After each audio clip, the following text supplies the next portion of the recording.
জয়নিতাই। আজকে আমি সম্পূর্ণ নিরামিষভাবে ব্রোকলি রান্না করব। এইভাবে অবশ্যই একদিন রান্না করে দেখবেন, ভীষণ সুস্বাদু হয়। এখানে নিয়েছি ব্রোকলি, প্রথমে আমি বানিয়ে নিচ্ছি।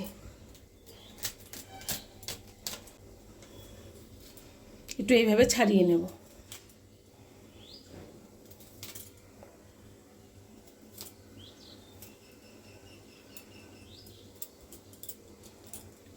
এইভাবে করে আমি রেডি করে নিচ্ছি। জল দেখো ফুটে গেছে, গরম জলে একটু ভাপিয়ে নেব।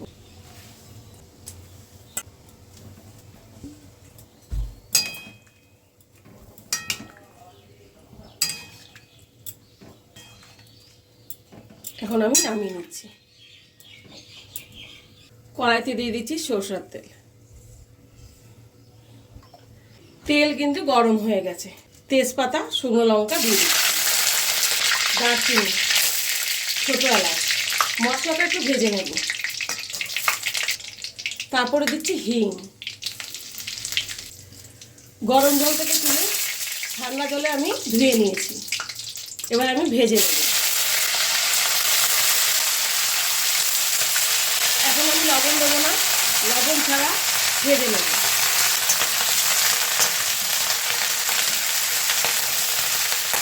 ভাজা হতে হতে মশলাটা রেডি করে নিচ্ছি।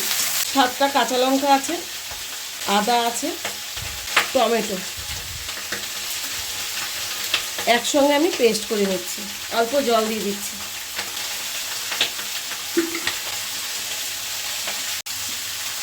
টমেটো, কাঁচা লঙ্কা, আদা পেস্ট করে নিয়েছি। দিয়ে দিচ্ছি কাজু, পোস্ত, চালমগজ একসঙ্গে আমি পেস্ট করে নেব। আমি এখন নামিয়ে নিচ্ছি।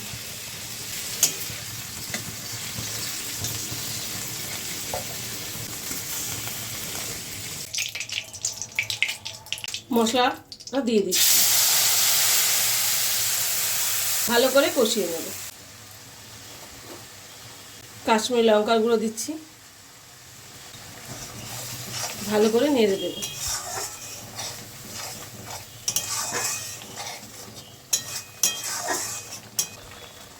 এখন পরিমাণ মতো লবণ দিয়ে দিচ্ছি।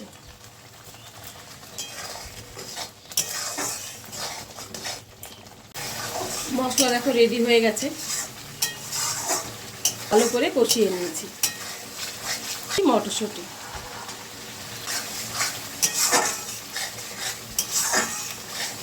ভেজে রেখেছিলাম ব্রকলিগুলো দিয়ে দিচ্ছি, ভালো করে নেড়ে নিচ্ছি।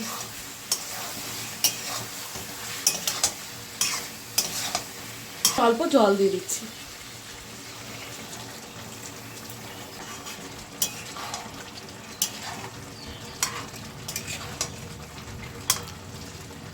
সামান্য একটু গুড় দিচ্ছি।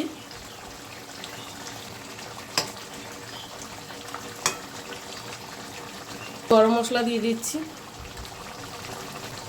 ভালো করে নেড়ে নেব।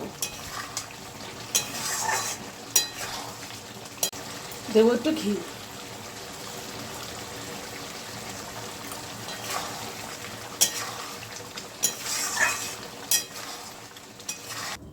রান্না কিন্তু আমার রেডি হয়ে গেছে, আমি গ্যাসটা অফ করে দিচ্ছি। ব্রোকলি রেডি হয়ে গেছে রান্না।